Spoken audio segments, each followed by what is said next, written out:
Financial Action Task Force has taken Aruba off the regular follow-up process.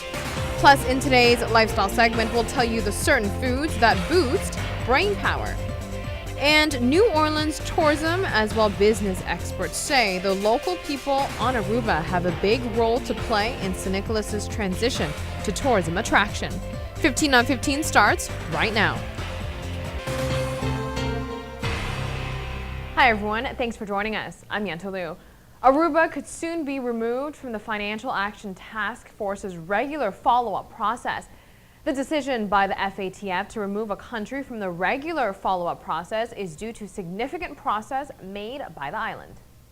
According to the Mutual Evaluation Report posted online by FATF, Aruba was placed in the regular follow-up process as a result of non-compliant and partially compliant ratings for certain core and key recommendations in its 2009 Mutual Evaluation Report. FATF now recognizes Aruba has made significant progress in addressing the deficiencies identified in the 2009 Mutual Evaluation Report and could be removed from the regular follow-up process. The decision by the FATF to remove a country from the regular follow-up process is based on procedures agreed in October 2009.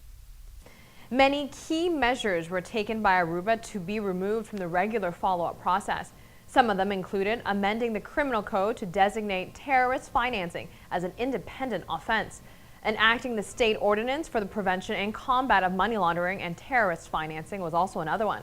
As well, regulating the freezing of funds and other assets of persons and institutions deemed to be related to terrorism and terrorist financing through the introduction of the state decree was also another one.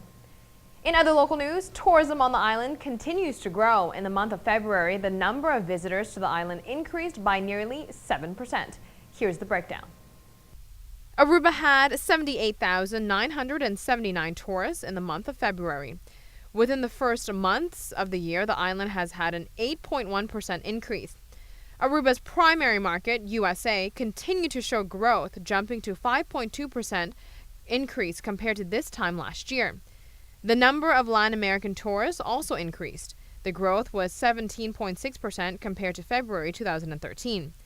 The island's second largest tourism market is Venezuela. This demographic showed an increase of 19.3%, while Colombians showed an increase of 41.2%.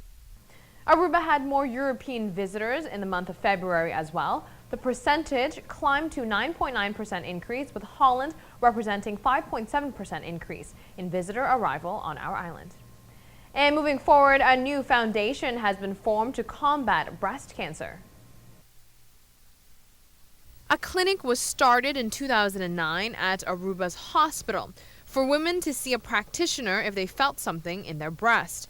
The clinic provides necessary information on breast cancer. As well, within 1 week, results will indicate whether the patient has been diagnosed with the cancer. A representative from Bob explains the objective of the clinic. This was in order to make it a service faster, so that people don't get that doesn't get a lot of delay in the moment from feeling something in the breast and getting the operation done or the other treatment that is maybe necessary. Through the trial and errors of the clinic, they determined there is a need for a foundation to be formed. When that started, we realized that a lot of women in Aruba come to the doctor with a breast cancer that is very large. And therefore you need much more aggressive treatment.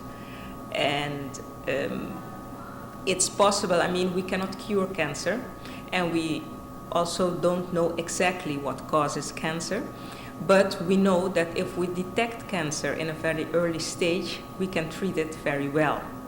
And the survival rate of people is higher.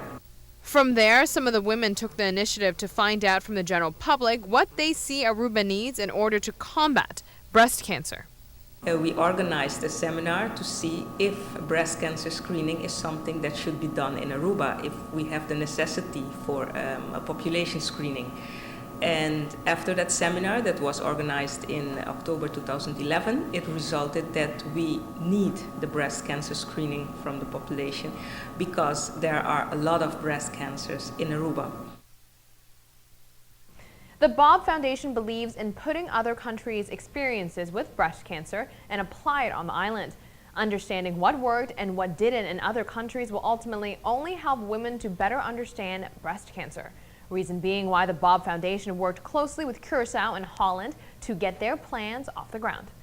We will be right back with lifestyle topics, including the answer to the age-old question, when exactly is the cheapest time to book your flight ticket?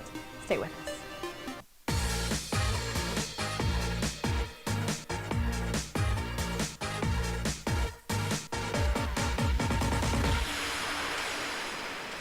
Welcome back from the break. There are certain foods that can help keep your brain as fit as your body. Take a look. Brain power foods such as apples, onions, and citrus fruits can help your whole body beat the clock. Reason being, they have plenty of antioxidants, and these compounds combat rogue chemicals called free radicals, which are thought to attack and over time wear out cells, including brain cells. Also, if you want to beat back inflammation, have yellow mustard, Thai, and Indian cuisines in your diet. Researchers think the high levels of curcumin eaten in India account for the country's astonishingly low Alzheimer's rates. Also, it's good to boost blood flow in your brain. Your brain needs a constant supply of nutrient-rich blood to stay sharp. Studies suggest an increased flow bolsters learning, memory, as well reaction time. Besides for mayo, ketchup, and regular mustard, there are other healthier condiments you can use on your food to boost the flavor. Check this out. Fresh lemon juice is a superfood. It supports weight loss and balances your body's pH. Squeezing lemon juice on nearly any meal will give it a fresh, bright flavor. The next healthy condiment is balsamic vinegar. It adds a potent, tangy flavor to tofu or meat marinades, salad dressings, and many other dishes. Dijon mustard is another healthy condiment that is packed with flavor. It gives chicken and fish marinades an extra kick. Mustard seeds are a great source of selenium and anti-inflammatory omega-3 fatty acids, so be sure to buy one that contains seeds that you can see. Switching gears, when exactly is the best time to book your flight? CheapAir.com gathered extensive research to find that answer. For the average domestic flight, booking 54 days in advance will offer the cheapest fare. Once again, that is 54 days. The single biggest factor in a price increase is how full a flight is. You should also consider how many flights travel the route you are looking for. You will be surprised with how little mileage actually has to do with the calculation of airfare. The worst thing is to book a ticket too late, but the next worst thing is to book too early when multiple routes have yet to be planned and you have fewer options to fly somewhere. The fewer available options to fly to a certain place, the more expensive it will be to take that flight. Also, the fuller a plane gets, the more expensive the seats become. And on that note, we will take a very quick break. Stay with us.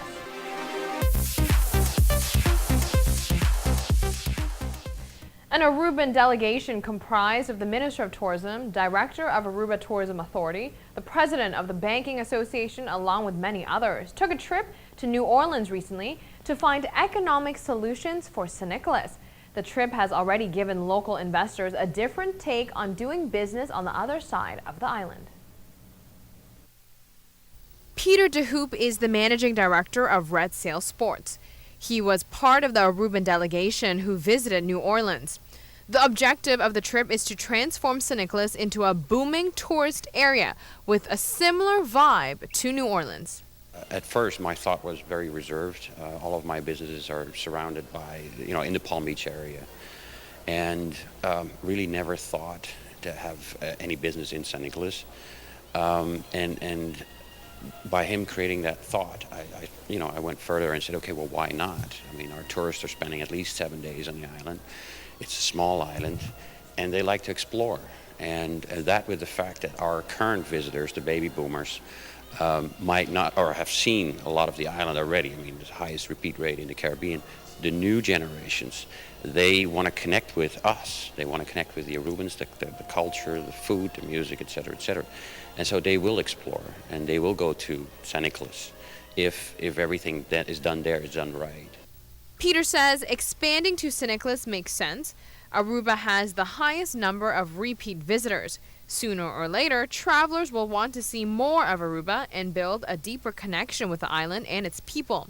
In order to do so, travelers will have to get away from the tourist area. I've noticed lately, and I'm talking back in the last 12 months, that these people just don't want to only do something underwater. They're just not snorkeling or diving. They want to see the island, and they want to have events where they can flavor something about Aruba that is unique and authentic. So I see great opportunities. Palm Beach, in a sense, is New Orleans' French Quarter. The French Quarter, I see it as, what French Quarter means to New Orleans is what Palm Beach means to Aruba at this moment, right? So it is creating another French Quarter in New Orleans. That's the task that we're looking at. And if we can do that in San Nicolas, which I think we can, it could be something good. Greg Enslin has 13 businesses in New Orleans. When he addressed the Aruban delegation, he placed a focus on the significance of local investors.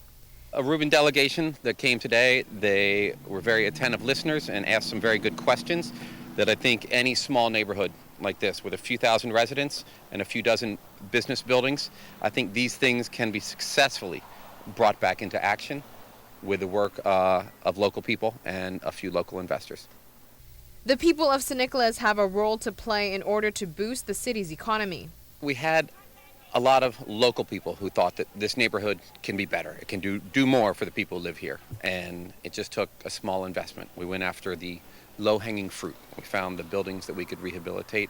We identified some businesses that we could invite here that would be able to serve the people who live in the neighborhood. And largely, these things have worked. Our plans have been very simple, very low amounts of funding needed, no central coordination, that we did this from neighbors who want to see something happen.